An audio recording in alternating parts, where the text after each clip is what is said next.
Margaret Lee, Special People in Place. I am with Joel Mize. We are doing the third program on the Old Byler Road today. Program 3 of the Old Byler Road Tours will open in Tuscaloosa at the site of the Capitol Building ruins.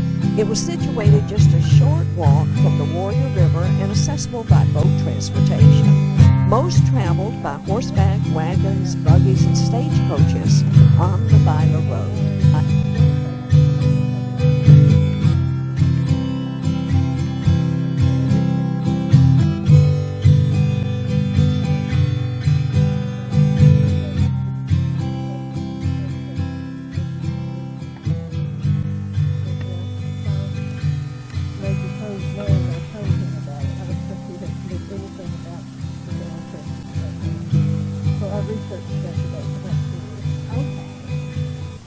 Bill Clemens and I are working on something similar for the Muscle Shoals. We call it Shoals area, Revolutionary War Patriots that chose Alabama as their home location.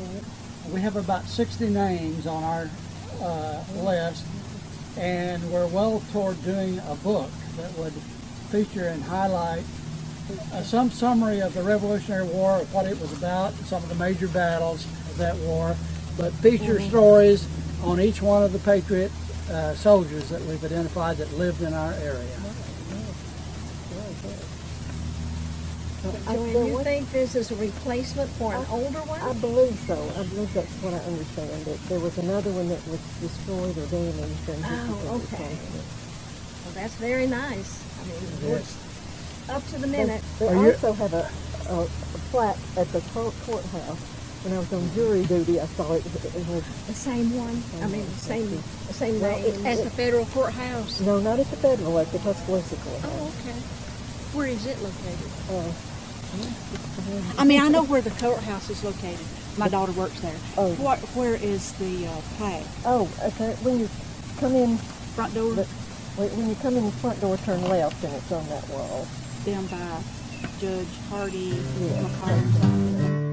A lovely park has been created on the grounds surrounding the structure remains where the state capitol business was conducted for 20 years from 1826 to 1846. The Capitol moved to Montgomery in 1847. The first Alabama state capitol was located at Cahaba in 1819. The move to Tuscaloosa in 1826 was prompted by repeated Cahaba River flooding.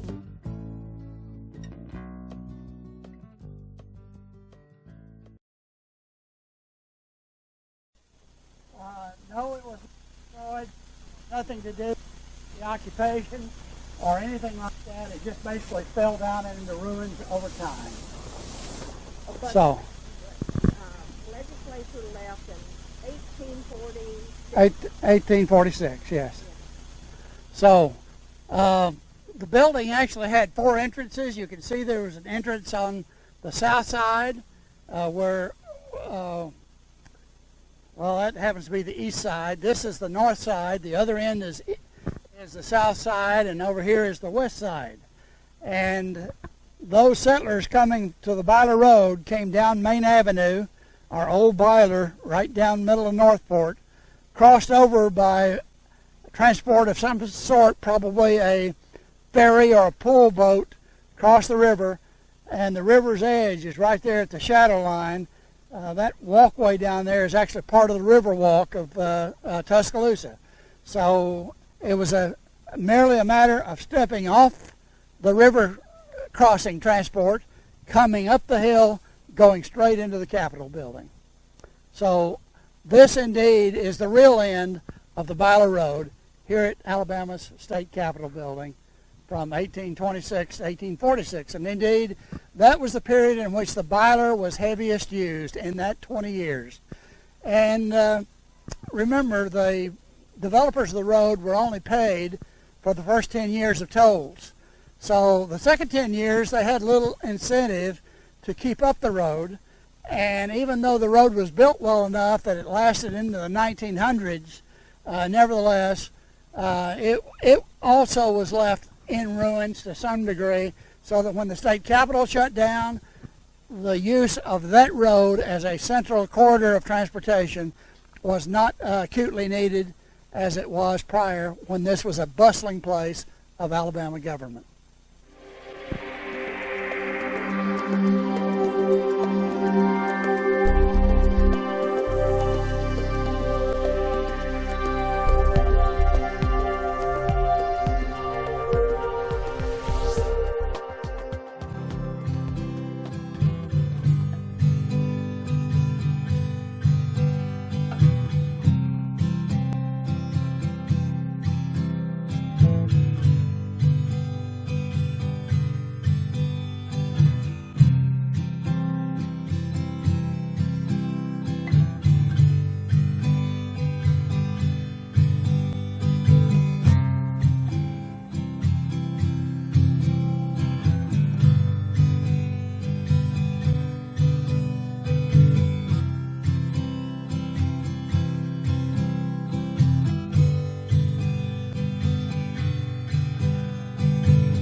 Traveling the old Byler Road in Tuscaloosa County at Northport, an interesting stop is the site of the John Welch Pruitt plantation, which covered 6,000 acres. The home burned in the 1940s. A slave cemetery with over 300 graves is still visited by descendants. According to available information from Tuscaloosa Genealogical Society, slaves were treated kindly by the Pruitt family. They were allowed to own their own farm animals and raise their own crops. Mrs. Pruitt's wife, Betsy, ran a commissary store, and her only restriction was that everyone had to be clean and have on clean clothing to shop there.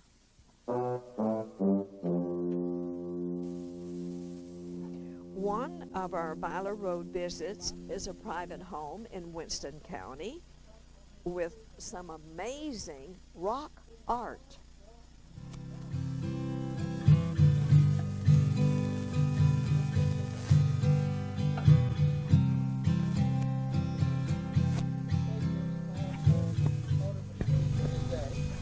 You want to see the old Fords and Chevys running at peak performance, well, you just get close to Lacey and you see something.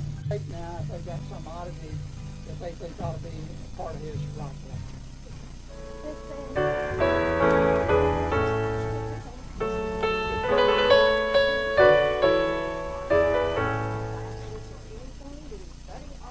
I think he's a self-made man, and a self-trained artist.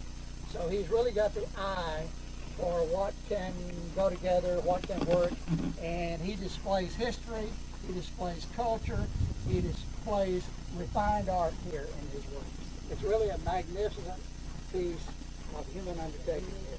Oh, it is, Joel, and you said you found this just on the Byler Road? I was doing my homework along the Byler Road to kind of see what's out there, and I stumbled across this piece of magnificence here, probably a number of years ago, but not that long ago. In the last 6 or 7 years, I discovered this location. I wonder how long he's been working on this. Did you say when he started? I'm thinking around 30 years or so. Yeah. So particularly back during the 1970s when we had energy shortage, the mines really cranked up around here. So it may go back as much as 50 years now, because he was out there working the mines during the period of the 70s, and but I think it was maybe latter 70s, 80s when he started his collection. And this area really has the rock, the rock houses, Yes. they're like bridges. Yes, and what we've done in harvesting the coal that is here in plentiful, copious quantities, along the margins of the Warrior Basin, which this is considered to be, a lot of shallow strip mining was possible, so that small guys without much capital could come in and be successful at mining coal. And he was involved in some of those mines, an assortment of them, probably a half dozen mines in this general area. He is just phenomenal. Is this not a treasure trove? What this man has done with rock is just incredible. Did you notice these swings over here? Oh, the swing.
Almost impossible for a private effort like ours to be successful in getting all the massive documentation together that would be required to prove up every foot virtually of the Byler Road original pathway.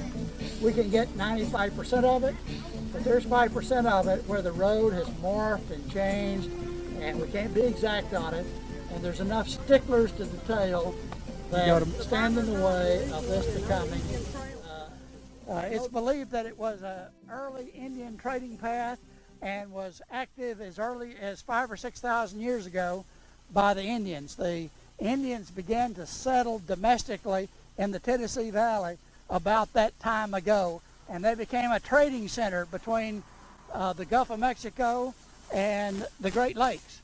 And it's believed that travelers, Indian travelers, would come through here with their trinkets and their goods and would exchange things.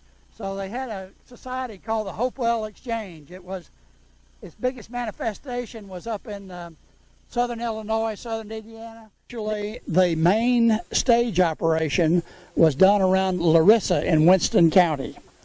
And the family of Ferrises operated the stage line from there, and they drove south to Tuscaloosa, and they drove north first here to the Tennessee River and up to the Jackson Military Road, and later they morphed the road over to Cortland because that became the legal center of this south of the river area. Can we put a time frame on the period of time that operated? Yes. First of all, John Byler, Captain John Byler, who was originally of North Carolina and built roads in North Carolina before the War of 1812 and the Creek Indian War. He was selected to be one of the major road builders of building the Jackson Military Road from New Orleans to Nashville. And that road was finished in 1820. Well, he rolled over from building that road to building this road. So it was authorized in December 1819, but he began construction in 1820. And it took 4 years to build the road. So the road was completely finished by 1824. But actually, it was semi-operational as early as 1822. The very beginning was at the edge of the river. The very beginning is actually north there in Lauderdale County, but it wasn't convenient for us to go do that section. Oh, okay. And that runs from the Jackson Military Road at Shoals Creek, and it came down through Bailey Springs to North Bainbridge, which is on the north side of the river, and we were standing on the south side of the river where the main Bainbridge town was located. But that's about 10 miles of upper road that we didn't visit. So we started as far north as you can get in Colbert County, and now we're following the track that takes us to Tuscaloosa, because this road was built to take people to Tuscaloosa. As you know, Alabamans are enterprising people themselves and build a side road off to the side to skirt around the toll booths. Do you know some of those? I had heard Cheatham Road was one. Yeah, Cheatham Road ended up being a competing road that came down through Moulton to Double Springs and then on to Tuscaloosa. So it was a competing one that was built about 4 years after the Byler Road. Okay, that answers a lot of questions from local people in Walker County. Yes. Walker, Winston, we're right on the line. Roadways and trails, particularly the Byler Road, was a central way of traveling to the heart of Alabama. So all of this ties in. These are feeder roads coming in to the heart of Alabama. And there's a lot of history on these roads and the horses and the men. The convoy of Hood's army, when he was retreating out of the Battle of Nashville, the 19,000 men he had left, was over 10 miles long. So this is a long convoy of men and wagons and animals, etc. On the Byler Road. On the Byler Road. On the Byler Road, crossing at Bainbridge, which is part of the Byler. Well, before there was the University of Alabama, there was this LaGrange College that was established here in northern Alabama with prestigious educators coming in from across the country to live here and teach here, and students assembling here. Now, the college stayed available as a male college, if you will, up into the 1850s. But in the mid-1850s, it was determined to convert it to a military college, so it became the LaGrange Military College. This is also known as the West Point of the South, so that a number of Confederate soldiers were trained here, but believe it or not, some of the Yankee soldiers were trained here as well. So, for instance, one of the generals, McCord, of the Union forces, was educated here along with some of his southern compatriot generals, colonels, etc. And part of what happened is that the Byler Road morphed over to this location because it became a center of activity, and really with more enterprise and commerce than the little town of Leeton. So there was quite a community roundabout. There's an old cemetery down here, which was the LaGrange Town Cemetery, that's quite sizable in nature, and so you can see some of the history from that. It also is at the location of one of the early North American Indian sites. So on the National Historic Register, the LaGrange Rock Shelter, which is just over the hill there, we actually passed by it. There's a road going straight up the hill. If we'd taken that another quarter of a mile, we'd have gotten to the point of the LaGrange Rock Shelter. That was excavated by University of Michigan students and professors back in the 1950s, as I recall. So in any event, this is a very, very historic area, and it ended up pulling the Byler and the traffic from the Byler here, and then traffic flowed out the south end of this town site location down to a place called Stout's Crossing, and from there intercepted the old Gaines Trace and went into Russellville.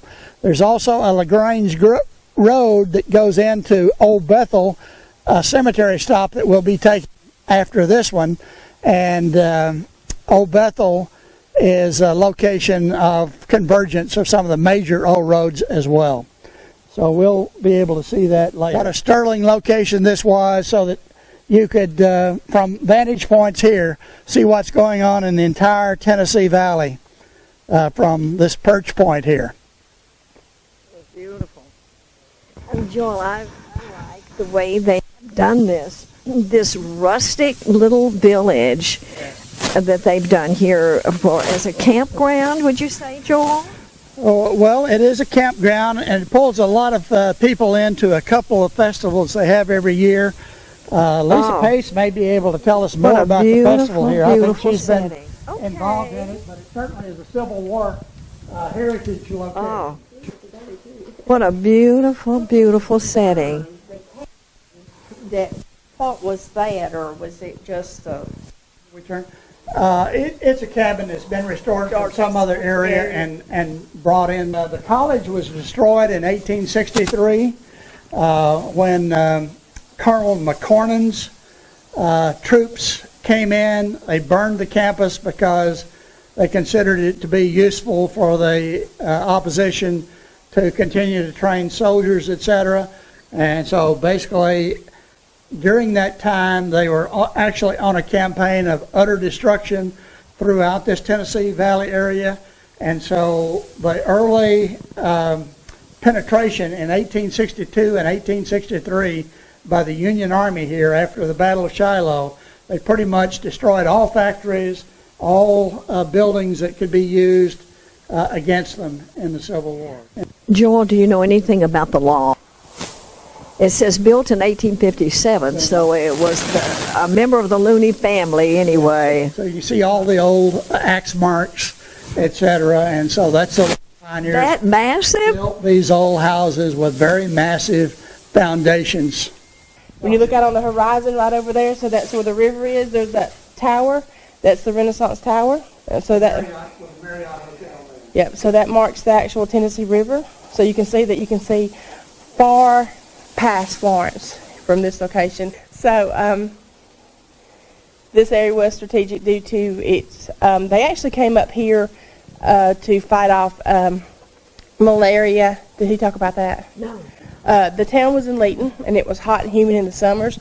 And so they would actually come up to the mountain. They thought it was cooler, and for some reason they thought there was less malaria and yellow fever. Why there was a road between the Tennessee River and why it ended down at the Black Warrior River, what is now Northport, Tuscaloosa.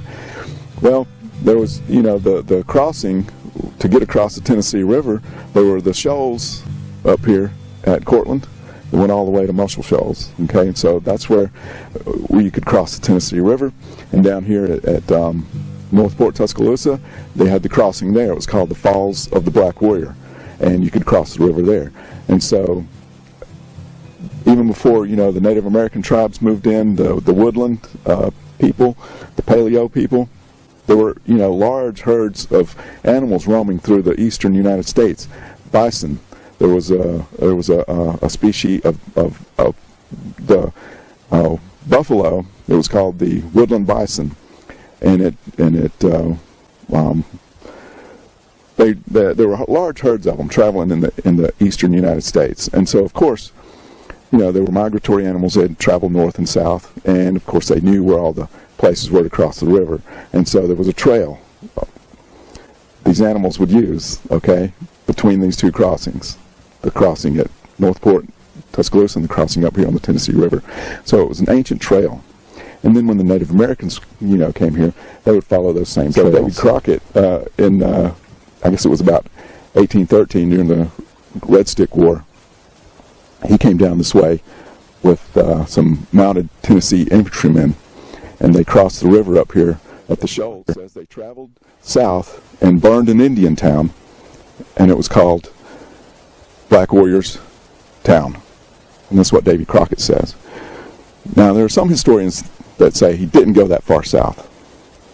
But Davy Crockett says they burned an Indian town, And he was writing. You know, he was a politician, and he wanted to get his story out and get more votes from the people. He wanted to become known. So he wrote his autobiography, and he says they traveled from Cortland down to Black Warriors Town, burned it, and then headed over toward more central and north part of Alabama. So that's the first reference that I know of is Davy Crockett. And so he says they left, crossed the Tennessee River, and headed south.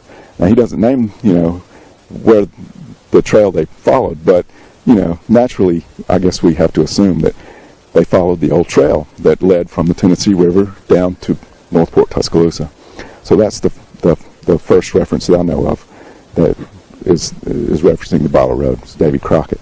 1819, 2 days after Alabama became a state, Governor William Wyatt Bibb signed into legislation an act saying John Byler could build the first public road in Alabama. So it was 2 days after Alabama became a state. That's one of the first things the first governor, William Wyatt Bibb, did, was to enact legislation for a public road known as the Byler Road.